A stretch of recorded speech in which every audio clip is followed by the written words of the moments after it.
Our reading this morning comes from the sayings of Black Elk, found in a book titled The World's Wisdom, Sacred Text from the World's Religions by Philip Novak. Perhaps you have noticed that even in the lightest breeze, you can hear the voice of the cottonwood tree. This, we understand, is its prayer to the Great Spirit. For not only men, but all things and all beings pray to him continually in different ways. For the Great Spirit is everywhere. He hears whatever is in our minds and hearts, and it is not necessary to speak to him in a loud voice. Here ends our reading.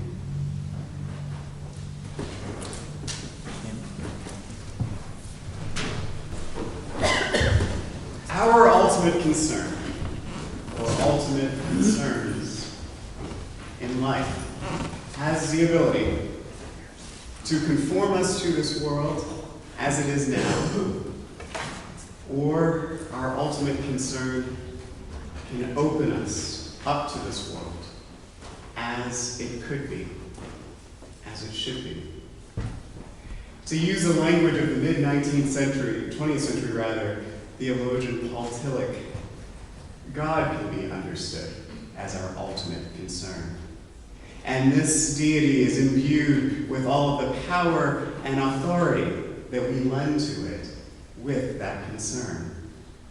If our concern is then with success, then our God becomes a God of success. If our ultimate concern is with pain and anxiety, then ours becomes a God who makes never-ending demands upon us to make sacrifices upon the altar of fear and isolation. Yet, if our ultimate concern is one of interdependence and interconnection, what kind of God might we imagine? What kind of demands would be made on us? Perhaps that God would ask us to make our devotion in the form of acts of service and justice, patience for ourselves, patience for others.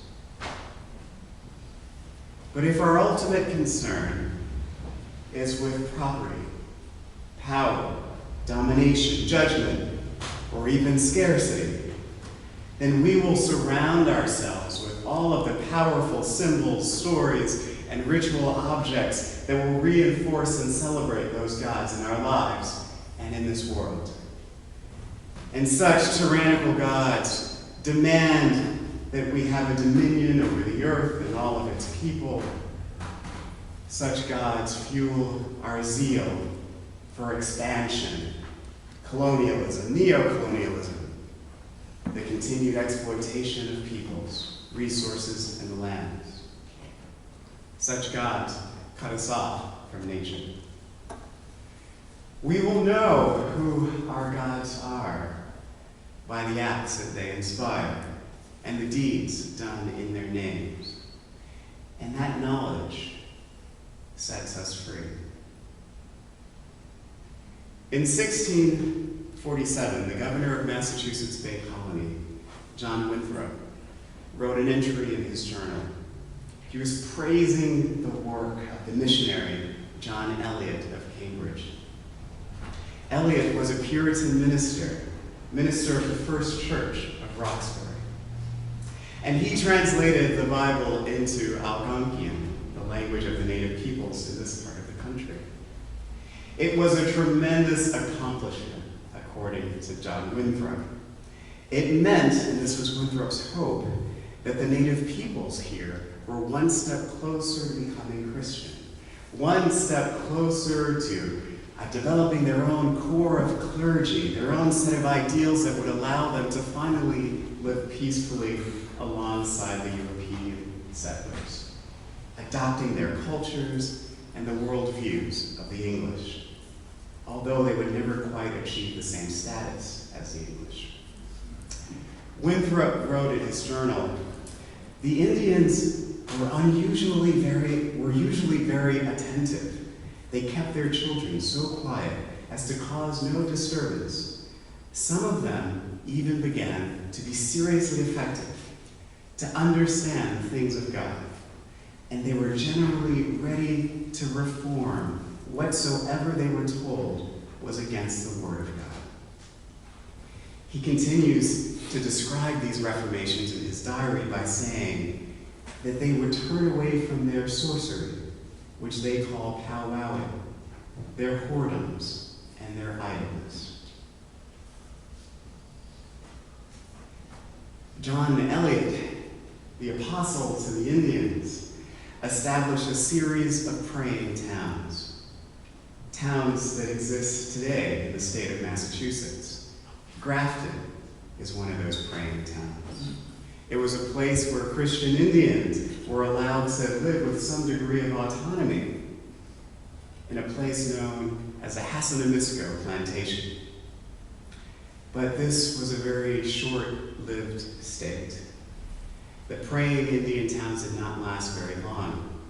War broke out in 1675, ending this project, or perhaps revealing its truest aim, which was ultimately to divest the Indians of their ancestral lands in New England.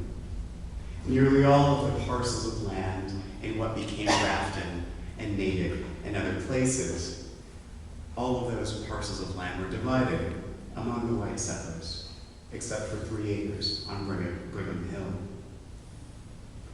The experience of bringing Christianity to Native Americans could not be described as a success. And how could it be? The missionaries, no matter how sincere they were in their desire to spread the good news, they were ultimately agents of empire. And they were bringing a religion not connected to the experiences of the Nipmuc and the Wampanoag or any of the other native peoples who inhabited this land. Christianity and European culture was ultimately ushered in with brutality, invasion, and conquest.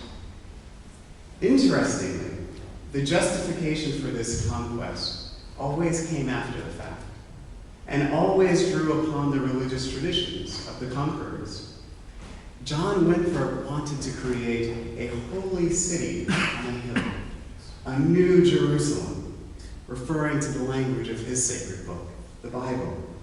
The colonists were inspired, in all cases, by a God who looked like them, who was on their side, who justified their actions in the New World, especially their dominion over the land and the people that they found there.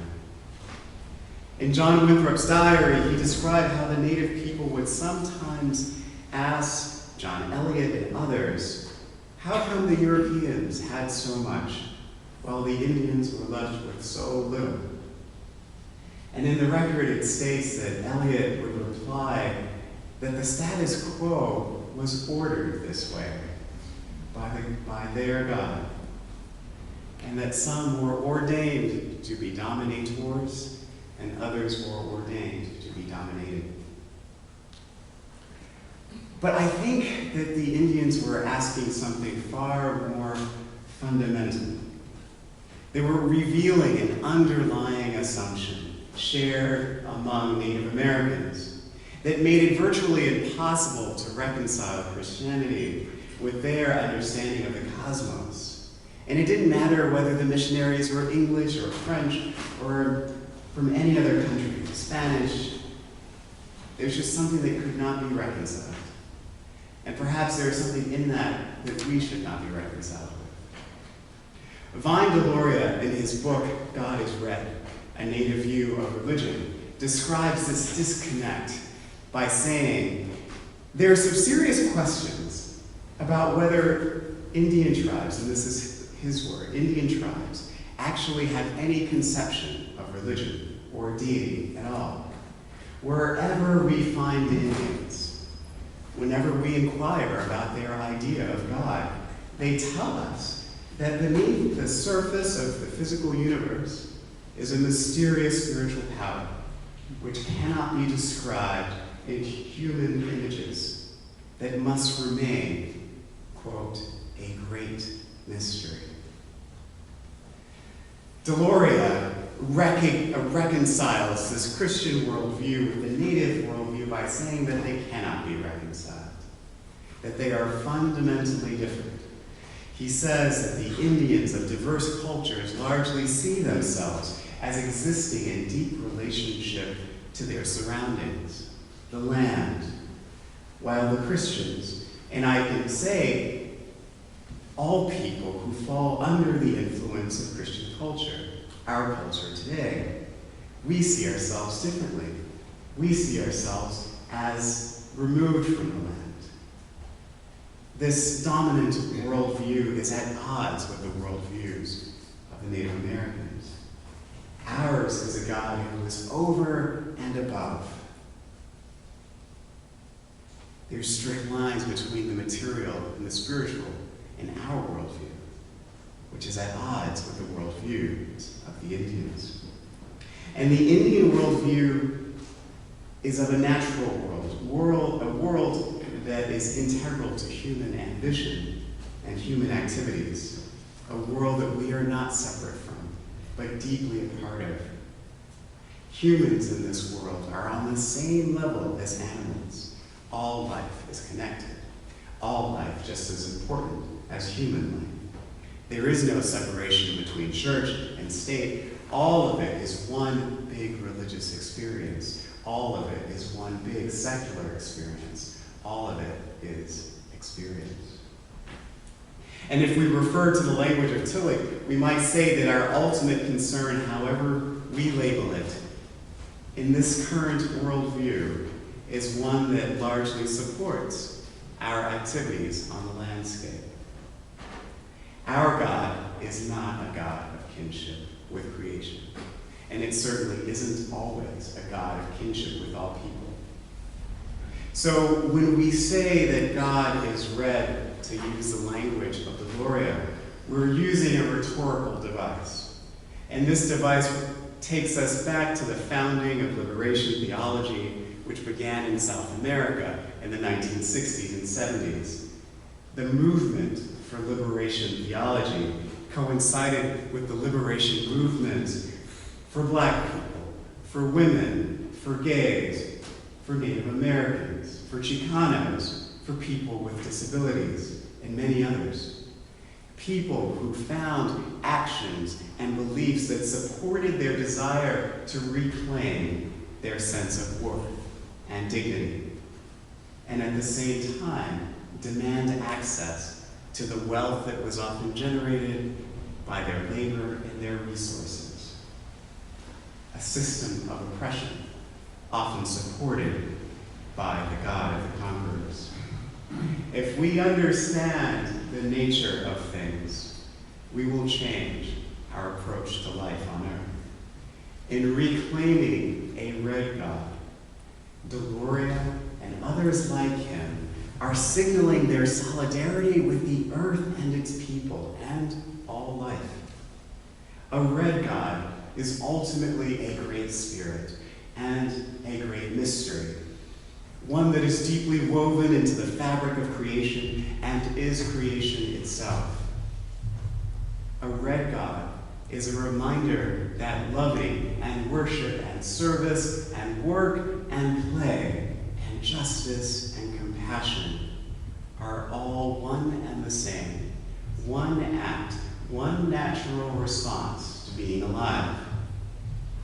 As in the reading from Black Elk, the holy man of the Sioux Nation in the late 20th century, as he once said, if we could understand that all life is praying, and that prayer is something that we do in our hearts and our actions that connects us to all life, including the life of the cottonwood tree, then, and only then, would we have something like true knowledge.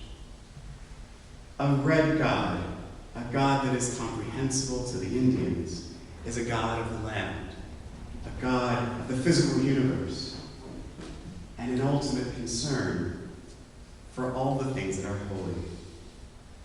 This is a knowledge that sets us free. As Unitarian Universalists, we draw inspiration from this world and from the mysteries of of life. We recognize as one of our principles the interdependence and interconnectedness of all life. We recognize that we are a part of this web, not separate from it. This is our seventh principle. And I believe that this faith sets us free. These traditions that we hold dear set us free. The Reverend Fred Muir describes us as a movement that embraces liberation theology. And we do that by rejecting domination, rejecting colonialism, and moving towards greater freedom, inclusion, and compassion. As is the case with the native peoples of this hemisphere, those who live in the so-called New World, the worldview that we have is important. The type of God that we claim or not claim is important. And I invite us to consider a red God, a God that has something to teach us about creation.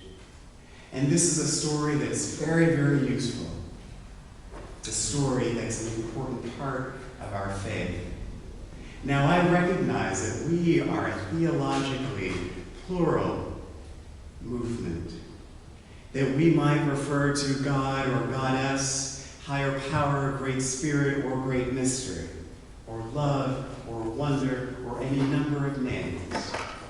But it's important that whatever we call the holy, that we call it, and that we call it often, and that we develop stories and rituals to go with the name for the holy, however we name it. Because if we don't do this, then we run the risk of allowing those stories out there, stories of God's destruction and fear and anxiety and loneliness, we allow those stories to slip into the empty spaces in our consciousness, to undo the work that we are meant to do, to take us from conscious action to unconscious action, which is always destructive.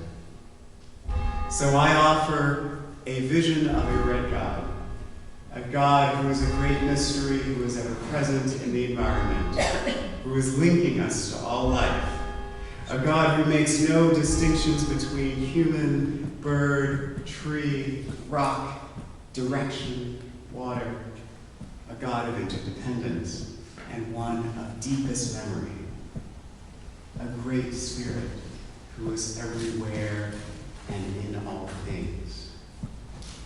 A red God who encourages us to be where we are, present and connected, living more fully into the interdependent